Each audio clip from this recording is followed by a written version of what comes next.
ನಮಸ್ಕಾರ ಸ್ನೇಹಿತರೆ, ನಮ್ಮ ನಂಬಿಕೆಗೆ ಸ್ವಾಗತ ಸುಸ್ವಾಗತ.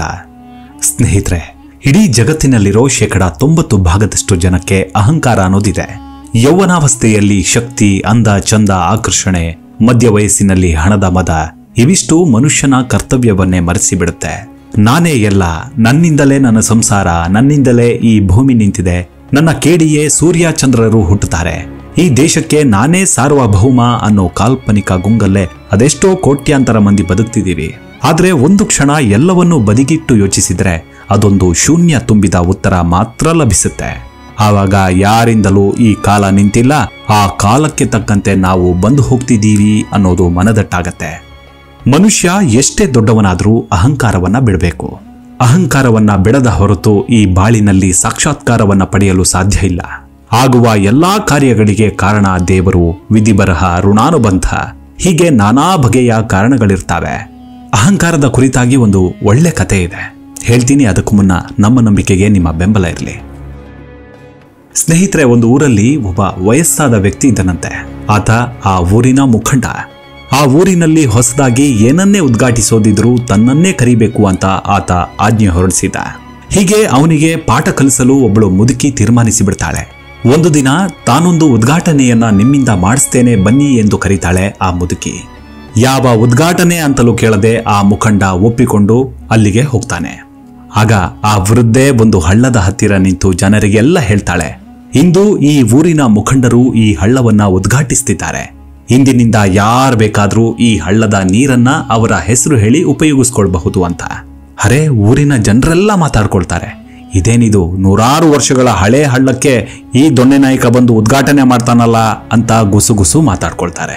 ಹುಟ್ಟುವ ಮೊದಲೇ ಇದ್ದ ಹಳ್ಳವನ್ನ ತಾನು ಉದ್ಘಾಟಿಸ್ತಿದ್ದೇನೆ ಅಂತ ತಿಳಿದ ಮುಖಂಡನಂತೆ ಲೌಕಿಕ ಕಾರ್ಯಗಳಿಗೆಲ್ಲ ತಾನೇ ಕಾರಣ ಅಂತ ತಿಳಿದ ಮೂಢರಿದ್ದಾರೆ. ವಾಸ್ತವದಲ್ಲಿ ಇದು ನಡೀತಿರುವ, ಸಂಭವಿಸುತ್ತಿರುವ ಕಾರ್ಯಗಳು ಎಂದೋ ಆರಂಭವಾಗಿರ್ತವೆ. ಅದನ್ನೇ ಜನ್ಮ ಜನ್ಮಾಂತರದ ಋಣಾನುಬಂಧ, ಪಾಪ, ಪುಣ್ಯ, ಫಲ, ದೈವಿಚ್ಛೆ, ವಿಧಿಬರಹ ಅಂತ ಹಿರಿಯರು ಕರೆದ್ರು. ಕಾಲ ಎಂಬುದೊಂದು ಸದಾ ಚಲಿಸುತ್ತಿರುವ, ಮುಂದೆಯೂ ಇರುವಂತಹದ್ದು. ಕಾಲದ ಅನಂತತೆಯಲ್ಲಿ, ಕಾಲಚಕ್ರದಲ್ಲಿ ನಾವೆಲ್ಲರೂ ಬಂದು ಹೋಗುವಂತಹವರೇ ವಿನಃ ಕೊನೆವರೆಗೂ ಇರುವವರಲ್ಲ. ನಮ್ಮಂತಹ ಎಷ್ಟೋ ಜನ ಕಾಲ ಗರ್ಭದಲ್ಲಿ ಬಂದು ಹೋಗ್ತಿರ್ತಾರೆ. ಅವರಿಗೆ ಋಣವಿರುವಷ್ಟು ಕಾಲ, ಆಯುಷ್ಯವಿರುವಷ್ಟು ಕಾಲ ಭೂಮಿಯ ಮೇಲೆ ಇದ್ದು ಹೋಗ್ತಿರ್ತಾರೆ. ಆದ್ದರಿಂದ ಇದ್ದಾಗ ಅಹಂಕಾರ ಪಡಬಾರದು. ಇಲ್ಲಿರುವುದು ಯಾವುದು ನಮ್ಮದಲ್ಲ, ಎಲ್ಲವೂ ದೇವರು ಕೊಟ್ಟಿರೋ ಭಿಕ್ಷೆ. ದೈವಿಚ್ಛೆಯಂತೆ ನಮಗೆ ಎಷ್ಟು ಕಾಲ ಯಾವುದು ಸಿಗಬೇಕು ಅಷ್ಟು ಕಾಲ ಮಾತ್ರ ಸಿಗುತ್ತೆ. ಇಂದು ಅಧಿಕಾರದಲ್ಲಿದ್ದವರನ್ನ ನೋಡಿ, ಅಧಿಕಾರವೇ ಶಾಶ್ವತ ಎಂಬಂತೆ ವರ್ತಿಸ್ತಾರೆ. ಒಬ್ಬ ವ್ಯಕ್ತಿ ಅಧಿಕಾರದಿಂದ ನಿವೃತ್ತಿಯಾಗುವಾಗ ಆತನಿಗೆ ಕೆಲಸಕ್ಕೆ ಸೇರಿದ ದಿನ, ಪಡೆದ ಮೊದಲ ತಿಂಗಳ ಸಂಬಳ, ಕೆಲಸದಲ್ಲಿ ಇರುವಾಗ ಬಂದು ಹೋದ ನೂರಾರು ಸಹೋದ್ಯೋಗಿಗಳು, ನೆನಪನ್ನ ಬಿಟ್ಟು ಹೋದ ವ್ಯಕ್ತಿಗಳು ಎಲ್ಲವೂ ಒಂದೊಂದಾಗಿ ನೆನಪಾಗುತ್ತಾ ಹೋಗುತ್ತೆ. ಯಾವ ಅಧಿಕಾರಕ್ಕಾಗಿ ಯಾರನ್ನು ಪ್ರೀತಿಸಲಿಲ್ಲವೋ, ಯಾರ್ಯಾರನ್ನ ನೋಯಿಸಿದನೋ, ಯಾರ್ಯಾರ ಮೇಲೆ ಅಧಿಕಾರ ಚಲಾಯಿಸಿದನೋ ಅಂತಹ ಅಧಿಕಾರವೇ ಅಂದು ಚಿಕ್ಕದಾಗಿ ಕಾಣುತ್ತೆ. ಯಾಕಂದ್ರೆ ಅಂದು ಆ ಅಧಿಕಾರವನ್ನೇ ಬಿಟ್ಟು ನೀವು ಹೊರಟಿರ್ತೀರಿ. ಅಧಿಕಾರ ಚಲಾಯಿಸುತ್ತಿದ್ದ ಕುರ್ಚಿ ಇದ್ದರೂ ಅದರ ಮೇಲೆ ಮತ್ತೊಬ್ಬರು ಕುಳಿತಿರ್ತಾರೆ. ಕಾಲಗರ್ಭದಲ್ಲಿ ಅವರು ಬದಲಾಗ್ತಾರೆ. ಅಧಿಕಾರವಿದ್ದಾಗಲೇ ಅಧಿಕಾರ ಶಾಶ್ವತವಲ್ಲ ಎಂಬ ಸತ್ಯ ತಿಳಿದು 4 ಜನಕ್ಕೆ ಸಹಾಯ ಮಾಡಬೇಕು. ಆಗಲೇ ಅಧಿಕಾರದಲ್ಲಿದ್ದುದಕ್ಕೂ ಸಾರ್ಥಕವಾಗೋದು. ಮನುಷ್ಯ ಎಂದೂ ಅಹಂಕಾರದಿಂದ ವರ್ತಿಸಬಾರದು. ಅಹಂಕಾರಕ್ಕೆ ತಕ್ಕ ಫಲ ಪಡೆಯಲೇಬೇಕಾಗತ್ತೆ. ಹೀಗೆ ಒಂದು ಚೀನಾದ ಕಥೆ ಇದೆ. ಚೀನಾದ ಒಂದು ರಾಜ್ಯದಲ್ಲಿ ಒಬ್ಬ ವ್ಯಕ್ತಿಗೆ ಬಂಗಾರವೆಂದರೆ ಅತೀ ಪ್ರೀತಿಯಂತೆ. ಬಂಗಾರವನ್ನ ಎಲ್ಲಾ ವಸ್ತುಗಳಿಗಿಂತ ಹೆಚ್ಚಾಗಿ ಅತಿಯಾಗಿ ಪ್ರೀತಿಸ್ತಿದ್ದ. ಒಮ್ಮೆ ಆತ ಬಂಗಾರದ ಅಂಗಡಿ ಮುಂದೆ ಹೋಗ್ತಿದ್ದಾಗ ಒಬ್ಬ ವ್ಯಕ್ತಿ ಬಂಗಾರದ ಖಡ್ಗವನ್ನ ಕೊಂಡೊಯ್ಯುತ್ತಿದ್ದದನ್ನ ನೋಡಿ ಅದನ್ನ ಕಸಿದುಕೊಂಡು ಆತ ಓಡತೊಡಗ್ದ. ಆಗ ಜನ ಅವನನ್ನ ಹಿಡಿದು ಹೊಡೆದು ನ್ಯಾಯಾಧೀಶರ ಮುಂದೆ ತಂದ್ರು. ನ್ಯಾಯಾಧೀಶರು ಕೇಳ್ತಾರೆ, ಏನಪ್ಪ ನೀನು ಎಲ್ಲಾ ಜನರೆದುರು ಯಾಕೆ ಬಂಗಾರವನ್ನ ಕದ್ದು ಓಡತೊಡಗದೆ ಅಂತ. ಆಗ ಆತ ಹೇಳ್ತಾನೆ, ಬಂಗಾರವನ್ನ ನೋಡಿದ್ರೆ ನಾನು ಕುರುಡನಾಗಿ ಬಿಡ್ತೇನೆ, ಬಂಗಾರವಲ್ಲದೆ ತನಗೆ ಬೇರೆ ಏನು ಕಾಣಿಸಲ್ಲ ಎನ್ನುತ್ತಾನೆ. ಇದೇ ರೀತಿ ಎಷ್ಟೋ ಜನ ಅಧಿಕಾರ, ಹಣದ ಅಹಂನಲ್ಲಿ ಬೇರೇನು ಕಾಣದಂತೆ ವರ್ತಿಸ್ತಿದ್ದಾರೆ. ಮುಂದೆ ಜೀವನದಲ್ಲಿ ಪಶ್ಚಾತ್ತಾಪ ಪಡ್ತಾರೆ. ಕಾಮ, ಕ್ರೋಧಾದಿ ಶಕ್ತಿಗಳನ್ನ ಕೂಡ ಸೃಜನಾತ್ಮಕವಾಗಿ ಪರಿವರ್ತಿಸಿಕೊಳ್ಳಬಹುದು. ಆದರೆ ಅಹಂಕಾರವನ್ನ ಸೃಜನಾತ್ಮಕವಾಗಿ ಬಳಸಿಕೊಳ್ಳಲಾಗದು. ಕಾಮ, ಕ್ರೋಧಾದಿಗಳು ಆಗೊಮ್ಮೆ ಈಗೊಮ್ಮೆ ಹುಟ್ಟಿಸುತ್ತಾರೆ. ಅಹಂಕಾರ ಸದಾಕಾಲ ನಮ್ಮೊಂದಿಗೆ ಇರುವಂಥದ್ದು. ಸಮಾಧಿಯ ಅನುಭವ ಉಂಟಾಗುವವರೆಗೂ ಅಹಂಕಾರಕ್ಕೆ ಸಾವಿಲ್ಲ. ಆದ್ದರಿಂದ ಅಹಂಕಾರ ನಮಗೆ ಶಕ್ತಿಯಲ್ಲ, ಅದು ನಮ್ಮ ಅವಸ್ಥೆ. ಅಹಂಕಾರ ನಮ್ಮ ಪ್ರತಿಯೊಂದು ಕೆಲಸದ ಹಿಂದೆಯೂ ನಿಂತು ಕೆಲಸ ಮಾಡ್ತಿರುತ್ತೆ. ಹೆಚ್ಚು ಅಹಂಕಾರವುಳ್ಳವರಿಗೆ ಹೆಚ್ಚು ಕೋಪ ಬರುತ್ತೆ. ಹೆಚ್ಚು ಅಹಂಕಾರವುಳ್ಳವರು ಹೆಚ್ಚು ಮಹತ್ವಾಕಾಂಕ್ಷಿಗಳಾಗಿರ್ತಾರೆ. ಅಜ್ಞಾನ ಇರುವಷ್ಟು ಕಾಲ ಅಹಂಕಾರ ನಮ್ಮೊಂದಿಗೆ ಇರುತ್ತೆ. ಜ್ಞಾನದೊಂದಿಗೆ ಅಹಂಕಾರ ಲಯವಾಗಿ ಆ ಜಾಗದಲ್ಲಿ ಆತ್ಮದ ದರ್ಶನವಾಗತ್ತೆ.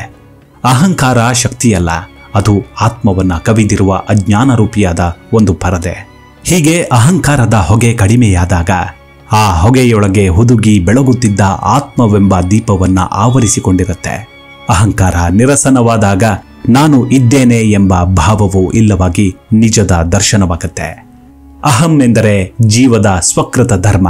ಸ್ವಕೃತ ಎಂಬ ಶಬ್ದವನ್ನ ಸ್ವಾದ ಅರಿವಿನಿಂದ, ಅಂದರೆ ತನ್ನತನದ ಅರಿವಿನಿಂದ ಜೀವವು ಸ್ವೀಕರಿಸಿದ ಕೃತಿ ಸ್ವರೂಪ ಕರ್ಮ. ನಾನು ಹೋದರೆ ಹೋದೇನು ಎಂದು ಹೇಳಿದ ಕನಕದಾಸರ ಈ ಪ್ರಸಿದ್ಧ ಉಕ್ತಿಯಿಂದ ಮನುಷ್ಯನಲ್ಲಿನ ನನ್ನತನದ ಅಂದರೆ ಅಹಂಭಾವದ ವ್ಯರ್ಥತೆಯು ತಿಳಿಯುತ್ತೆ. ಅಹಂಭಾವವು ಮನುಷ್ಯನ ಲೌಕಿಕ ಮತ್ತು ಪಾರಮಾರ್ಥಿಕ ಸುಖದಲ್ಲಿನ ಒಂದು ದೊಡ್ಡ ಅಡಚಣೆ. ಅಹಂಭಾವದ ಬೀಜವು ಮನುಷ್ಯ ಜನ್ಮದಲ್ಲಿಯೇ ಇರೋದ್ರಿಂದ ಹಿರಿಯ ಕಿರಿಯ ಬಡವ ಬಲ್ಲಿದ ಜ್ಞಾನಿ ಅಜ್ಞಾನಿ ಇತ್ಯಾದಿ ಎಲ್ಲರಲ್ಲೂ ಹೆಚ್ಚು ಕಡಿಮೆ ಪ್ರಮಾಣದಲ್ಲಿ ಅಹಂಭಾವವು ಇದ್ದೇ ಇರುತ್ತೆ. ಅಹಂಭಾವವು ಹೊಲದಲ್ಲಿ ಬೆಳೆಯುವ ಹುಲ್ಲಿನಂತಿರುತ್ತೆ. ಎಲ್ಲಿಯವರೆಗೆ ನಾವು ಆ ಹುಲ್ಲನ್ನ ಬೇರು ಸಮೇತ ನಾಶ ಮಾಡುವುದಿಲ್ಲವೋ ಅಲ್ಲಿವರೆಗೆ ಒಳ್ಳೆಯ ಬೆಳೆ ಬರೋದಿಲ್ಲ. ಆ ಹುಲ್ಲನ್ನ ನಾವೇ ಸತತವಾಗಿ ನಾಶ ಮಾಡುತ್ತಲೇ ಇರಬೇಕಾಗತ್ತೆ. ಅದರಂತೆಯೇ ಅಹಂಭಾವವು ಸಂಪೂರ್ಣ ನಾಶವಾಗದ ಹೊರತು ಆ ಭಗವಂತನ ಕೃಪೆಯ ಬೆಳೆ ಬರಲು ಸಾಧ್ಯವಿಲ್ಲ. ಸಾಧನೆಯ ಉದ್ದೇಶವೇ ಅಹಂಭಾವವನ್ನ ನಾಶ ಮಾಡುವುದು. ಆದರೂ ಮನುಷ್ಯನಲ್ಲಿ ಅಹಂಭಾವವು ಎಷ್ಟು ಬೇರೂರಿರುತ್ತೆ ಅಂದರೆ ಸಾಧನೆಯನ್ನ ಮಾಡುವಾಗಲೂ ಅದನ್ನ ಸಂಪೂರ್ಣವಾಗಿ ನಾಶ ಮಾಡಲು ಸಾಧ್ಯವಾಗೋದಿಲ್ಲ.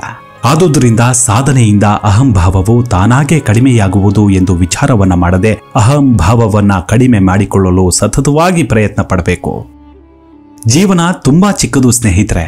ಇವತ್ತಿದ್ದ ಈಗಿಲ್ಲ ಅನ್ನೋ ನೀರ ಮೇಲಿನ ಗುಳ್ಳೆಯಂಥ ಈ ಬದುಕಿನಲ್ಲಿ ಅವನು ಮೋಸ ಮಾಡ್ದ, ಇವನು ದುಡ್ಡು ತಿಂದ, ಆಸ್ತಿ ಲಪಟಾಯಿಸ್ದ, ನನ್ನ ಮನೆಗೆ ಸೇರ್ಸಲ್ಲ, ಅವನು ಹಾಳಾಗೋಗ್ಲಿ, ಅವನ ತಿಥಿ ಮಾಡ್ಲಿ, ಹೀಗೆ ಬೈತಾ ಹೋದ್ರೆ ಬೈಗುಳ ಕೂಡ ಮುಗಿಯೋ ವಿಷಯ ಅಲ್ಲ.